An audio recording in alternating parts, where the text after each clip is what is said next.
Dustin Poirier versus Dan Hooker just got announced, and I kind of saw this one coming. I know we all did. We saw it on Twitter. Diamond, do you see me now? Dustin Poirier says he's got 25 minutes for Dan Hooker, but to be honest with you, I didn't expect it to be the main event of UFC San Diego on May the 16th. That's a little bit sooner and a different location than I expected. I thought it was going to be in June the 6th in Australia, in Perth. It made all the sense in the world. However, it's before then. And Dan Hooker just went to war with Paul Felder.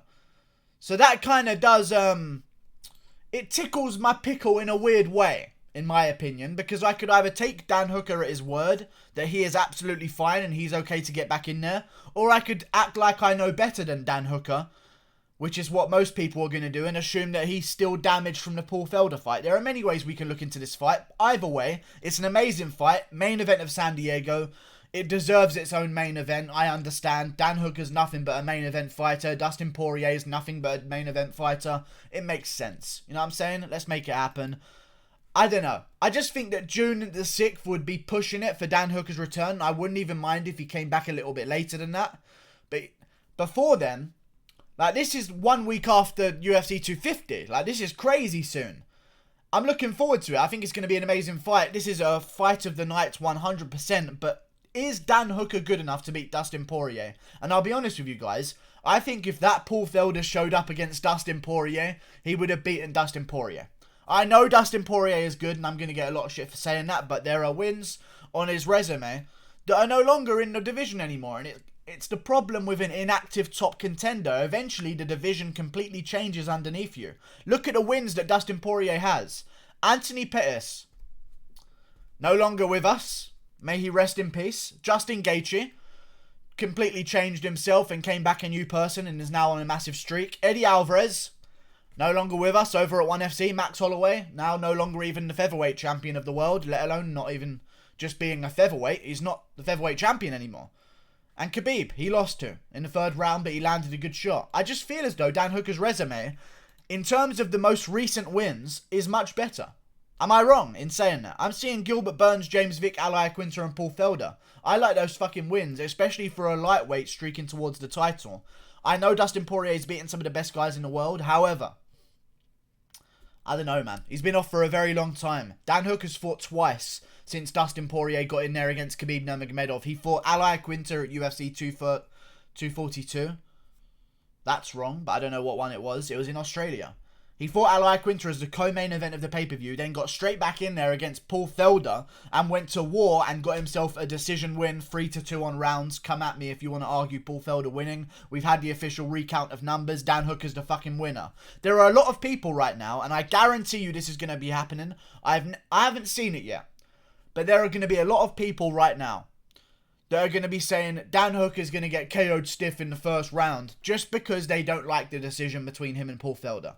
And they are going to be bigging up Dustin Poirier when the matter of the fact is, I feel as though Dan Hooker's got this one in the bag. I think there's going to be a changeover in the division, and I think that Dustin Poirier maybe has been to the mountaintop a little bit. You know? And it comes a time in a fighter's life where maybe, you know, he's just had hip surgery, got back in there. He's been off of training for a very long time.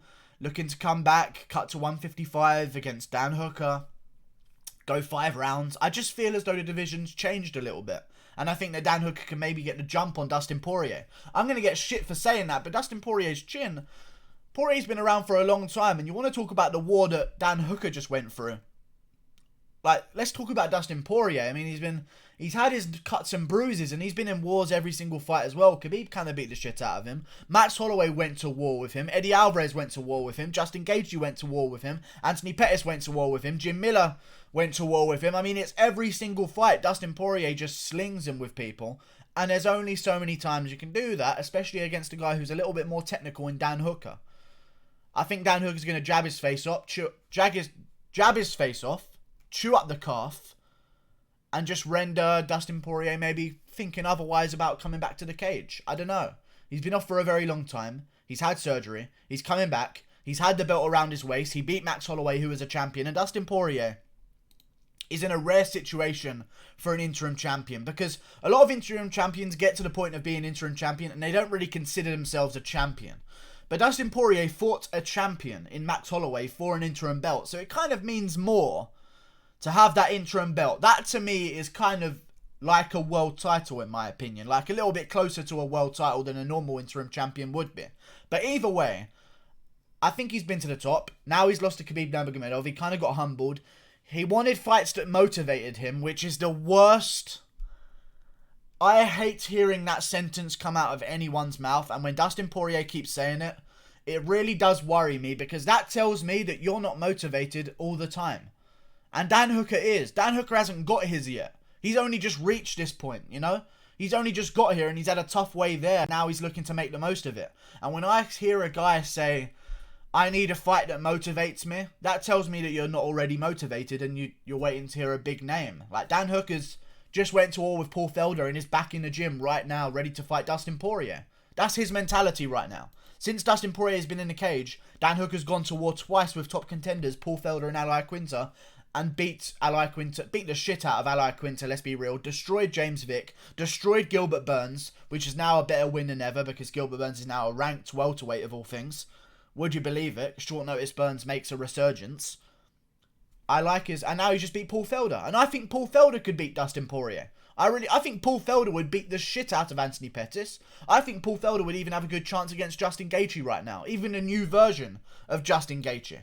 I don't know. I like the recency of Dan Hooker. I know he just went to war, but if he thinks he can get back in there, he can get back in there. And to be honest with you, those city kickboxing guys, I think they come up on that style.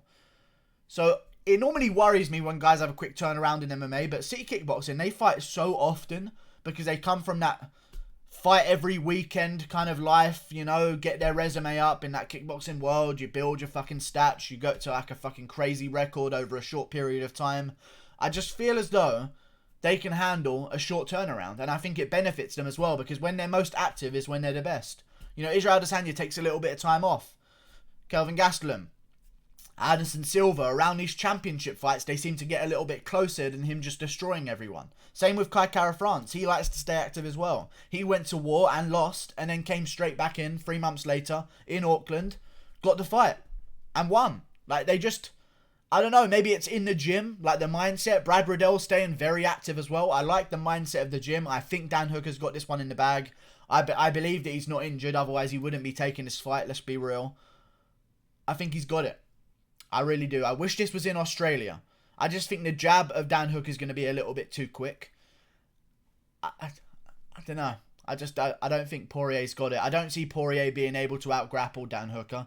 Don't see that happening because I couldn't see Paul Felder do it. I couldn't see Al Iaquinta do it. I couldn't see any of these guys do it. I know Dustin Poirier is a good grappler, but, you know, there's levels, as he learned in the Khabib fight. And I could see him losing. I really could. Dustin Poirier's got a puncher's chance in every single fight that he's in. He is a fucking scrapper. And he's going to go out there and sling big bombs towards Dan Hooker's face 100%. I respect that. I just don't know where he's at right now. And maybe this is the downslope. Because I know he's only 31 years of age. But, you know, he's been around for a very fucking long time. Dustin Poirier's been throwing punches in an MMA cage since 2009 January. 11 years strong in the game, in the pro scene.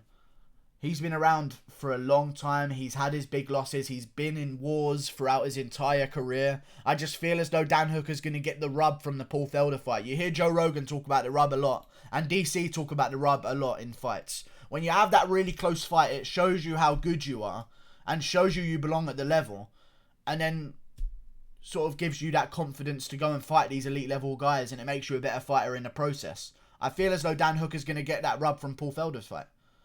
I really do. They went to war. Dan Hooker was amazing. He won, in my opinion, 3-2 rounds. Maybe even 4-1. Again, leave your abuse down below. I will take it and I will know full well that you are wrong in my mind and I won't even respond.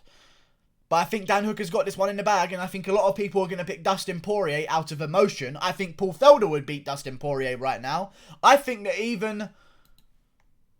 maybe not Al Iaquinta. But people are talking about like, Al Iaquinta. This is the fucking bullshit of people right now. Listen to this bullshit. The same people that will say Al Iaquinta should be getting the Dustin Poirier fight and Dustin Poirier's ducking Al Iaquinta will say that Dan Hooker doesn't even stand a chance with Dustin Poirier and Poirier's going to knock him out. It's crazy the mindset of some... I don't understand sometimes, but I feel as though Dan Hooker's got this one in the bag. Dustin Poirier could win, don't get me wrong. Dan Hooker's showed no sign in his career of a bad chin whatsoever. He can take punches with the best of them. And I also feel as though the damage in the 4th round of the Paul Felder fight was a little bit overrated. Don't get me wrong, those were big shots that Paul Felder was landing, but a little bit overrated in terms of how hurt Dan Hooker was, in my opinion. He took some big shots. He sort of went off balance a little bit, but he hung himself in there. You know, he got himself through the fight. He stayed jabbing. I feel like people kind of over-exaggerated that 4th round. I still give it a 10-8 to Paul Felder, but either way, Dan Hooker did good. I thought he won the fight very clearly. And I think he's going to go out there and beat Dustin Poirier by slamming home that calf kick and maybe testing just how much Dustin Poirier wants to be in the ring right now. Or the cage. Fucked it up at the very end. Goodbye. Like and subscribe. Thank you for watching. Click that button there. I'll see you later. I wish it was in Perth, but it's in San Diego, so let's just do it. Oh, what's the rest of the card? The co-main event, I was thinking about this, should either be Jeff Neal versus Santiago Ponzinibbio, or one other fight they could make.